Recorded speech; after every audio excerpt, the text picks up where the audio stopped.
मृत्युलोकी एक नगर त्याचे नाव पंढरपूर.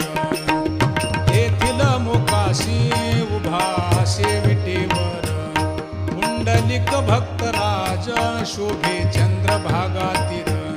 बोलती साधू संत जीवा वाटे हुरहुर.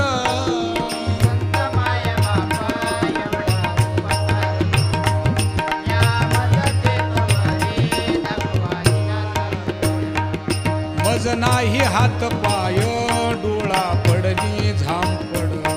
कर्ण हे बधीर झाले वाचा बोले बोबड. नाक मुख गळू लागले लाळ आणि शेंबूड. स्वाना परिगती झाली